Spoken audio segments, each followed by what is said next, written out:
Let me guess. You've been telling yourself, I'll make a move when things feel clearer. Or maybe when I feel more certain. Or maybe when it feels safer. And yet, time just keeps chugging along. And what are you doing? You're still waiting. What I found is that for many thoughtful mid career women, this very much is the case, and that for them, waiting centers around one big thing, a little thing called fear. And it's more so a fear of perhaps making a move and or doing something that they feel that they can't undo. And so today what we're going to do is we're going to talk about some of the ways in which we can help women get back into movement, start taking action again without feeling as though they have to take some big giant leap in order to get the things that they want for themselves. And so in my work, I tend to see this pattern over and over again. Again, I work with women who are very responsible. They've built beautiful lives for themselves. Oftentimes these are women that they're very good in thinking strategically in terms of coming up with game plans and getting things done. But sometimes when it comes to those things that might touch them on a more personal note, where there might be a little bit of push and pull, when they feel as though they're on the cusp of some sort of shift, they definitely don't jump in head first, right? So they're not going to rush into making any sort of major decisions. They're going to pause. They're going to weigh the risk and they're going to wait. And this is where we need to be careful because sometimes that waiting can be detrimental to us. Because sometimes, yes, you're waiting because you're a little uncertain again of what that next move might be. Or maybe you're waiting because, again, the stakes might just be so high and that, again, you're afraid of making the wrong move. And so then you fall victim to being in that stage that I call the purposeful procrastinator. And so remember, I talked about that in my video last week in terms of the 4 reasons or the 4 ways in which women remain stuck. So if you find yourself perhaps in this waiting cycle, in this waiting stage, what we're going to do is we're going to unpack 3 ways, 3 things that you can do starting today to help you get out of that waiting game cycle while respecting everything that you've built for yourself as well as your life.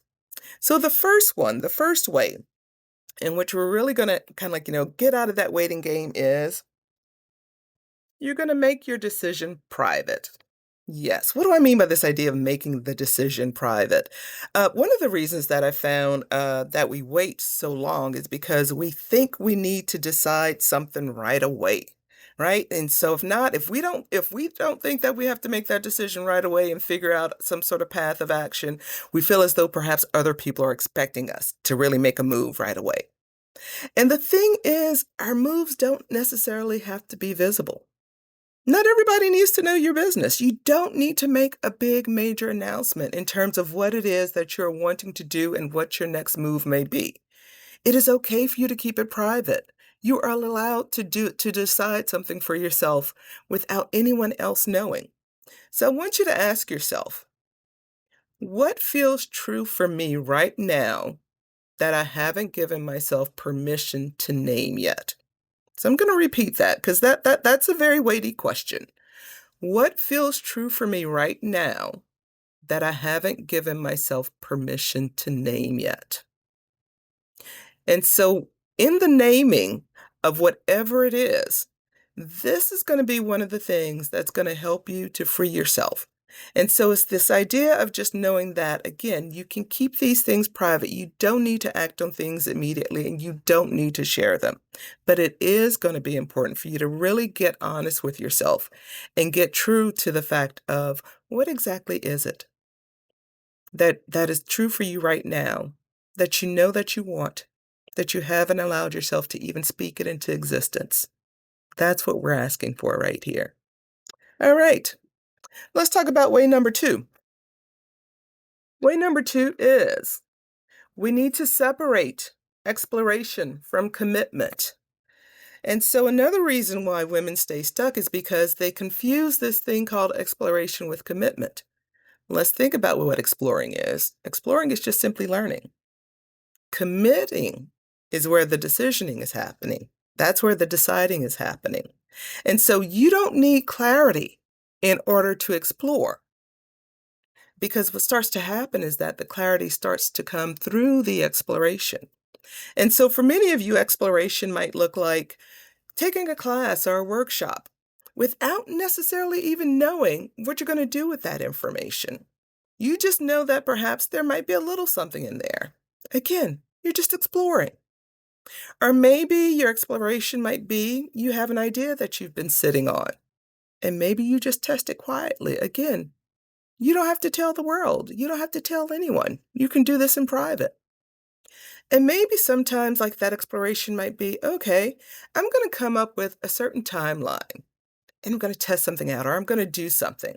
And then at the end of that timeline, I'm going to allow myself to reassess and just see what my learnings might be. What did I find? What sort of information is there for me? Nothing locks you in at this moment when you are exploring. You can think of this as playtime. So instead of you getting into this sort of roller coaster of asking yourself, what's the right move? Maybe the thing to ask yourself might be, what's one move I could make that does not put my stability or my reputation at risk? Now, that's another weighty question, so I'm going to repeat that one. What's one move I can make that doesn't put my stability or my reputation at risk? Because oftentimes, again, we're waiting because maybe we are fearful of how others may perceive us or what others will think about us. And so the idea here is that when you answer this question, what's going to happen is you're going to create room for yourself so that then you can actually start to make the necessary movements that you want to make. So I want to share a story with you all. A few years ago, my word of the year was experiment. And so for those of you who probably don't know me, and most of you don't know me very well because I'm fairly new here on YouTube, is one thing to note about me is that I'm a serious introvert. And understand that a few years ago, here I have this coaching business, but yet I tend to avoid social media. I avoided social media at all costs. I understood the value of social media in terms of how it can help me to build my business, get my voice out there, all that other fun stuff. But social media was one of those things that it just drained me. And let's just be honest, I wasn't comfortable. I wasn't comfortable putting my image out there. Again, there was those fears, doubts. What do I really have to say? Do people really care? All that fun stuff. And so by having experiment as my word of the year, that gave me permission to play. I gamified it. And so what I decided to do was play on LinkedIn. So first, I started posting on LinkedIn daily. Very quickly, I learned that daily was definitely too much for me. And so then I scaled it back a little, and I think that for a long while I was going with like 5 days a week, posting on LinkedIn. And so I kept that up. And now, granted, I'm going to be honest with you, maybe I skipped a day or two here or there. The whole idea was for me to start to build some sort of level of consistency. And so I was gathering information because one of the things that really had me worried was that I wanted to make sure that my avoidance of social media wasn't because I was scared or something, wasn't because I was letting the fear hold me back. So by allowing myself to experiment, to just play with LinkedIn, that was going to give me the answers that I needed to help me really figure out how do I start to create this presence for myself, to get my voice out there, etc. So with all that being said, I actually continued on with this for about 6 months. And then at that point in time, I think I kind of dwindled it down a little bit. Now I'm at the point where for me, I am on LinkedIn 2 times a week. And the reason why this was so important for me was I was really trying to answer two specific questions in addition to the fear that I was trying to avoid. I wanted to know whether or not I could do something where I could show up and feel sustainable. But I also wanted to know whether or not this repetition would help me build my confidence. And so I got answers to both of those. I realized what was sustainable for me, and what was sustainable for me was showing up twice a week on LinkedIn. And definitely my confidence, I don't want to say went through the roof, but it just became easier and easier every day I pressed that post button. Because then it was just like, who cares what happens? I just really allowed myself to free myself from any sort of results and/or expectations. And so that's what I want you all to understand when I talk about this idea of exploration. I want you to allow yourself to explore. You owe it to yourself. All right? And so now I'm going to get into way number 3. So what is the third way in which we're going to get ourselves into action? And this is name what you are protecting. So I kind of alluded to the idea that waiting oftentimes comes and it's there because we're framing it as fear, right? And very often this fear shows up as some sort of protection. We're wanting to protect our image. We're wanting to protect our credibility. We're wanting to protect what people are going to think of us. We're wanting to protect this identity that we spent so many years building. And again, all of that was true for me. I'm going to be very, very real and honest with you all.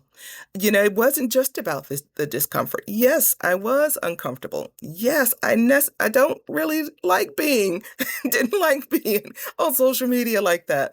But I was really protecting myself really from this idea of what are others going to think about me. And so the more and more I did that, the more I freed myself of really being held and tied down to those fears that have really had kept me bound for so long. So this is what I want for you all to do for yourselves. I want you to name, what are you protecting? Because when you name that thing that's protecting you, something's going to shift. You're going to stop fighting yourself. And this is when you can now start to build that momentum.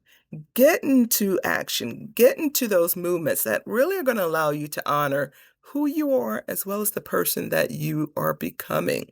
So I want you to ask yourself, what am I trying not to lose right now? So what is it that you don't want to lose? That's going to let you know what it is that you're protecting. And this is where the work is. You're going to have to learn to release that. And because again, this answer, it really matters. And so kind of like pulling it all together, when we talk about this idea of waiting, this is what I really want to drive home with you all is that there's nothing wrong with you. Oftentimes, much of this waiting is because there is a certain sense of discernment happening with you. You are a very discerning individual. You understand that the stakes can feel very high. You don't want to make the wrong moves, and there's nothing wrong with that. And it's not so much a matter of allowing yourself to be pushed into anything because you're not going to allow yourself to be pushed into anything anyway. But you do need to create that space for yourself, that room for yourself, so that you can really step into the truth of what it is that you're wanting for yourself and what it is that you're wanting to build for your life. And so if you need a little bit of assistance just to help you start to take those small, minute actions for yourself, one thing that I've actually created is what I called the 5-day future self reset. And what this is just a simple little it's not even a course, but basically it's gonna be a little system that I created that basically you're gonna get an email from me every day, and it's gonna prompt you. What it does is it's gonna allow you to slow down. You're gonna allow yourself and give yourself the space to kind of reconnect with your future self, the you that you are meant to be. Allow yourself to listen to whatever answers are coming to you, and then actually taking one very small intentional step every day. No pressure, no major overhaul. So if that is of interest to you, you'll be able to find that link in the description. I will also post in the comments as well. Just as an FYI, my name is Demetria, also known as Dr. D, and this is the work that I do. I really am here to help women reconnect with the true version of themselves, the them that they are meant and destined to be on this planet Earth, and move forward so that they can really create the life that they are destined to live. So with all that being said, if you are still here, I want you to hit that subscribe button. I was waiting for you to hit the subscribe button. So if you haven't, go ahead and do that. But if not, I would love to see you all next week. What's going to happen is I think we'll be talking about confidence next week. So make sure that you stay tuned for next week. With all that being said, I will see you all next Wednesday.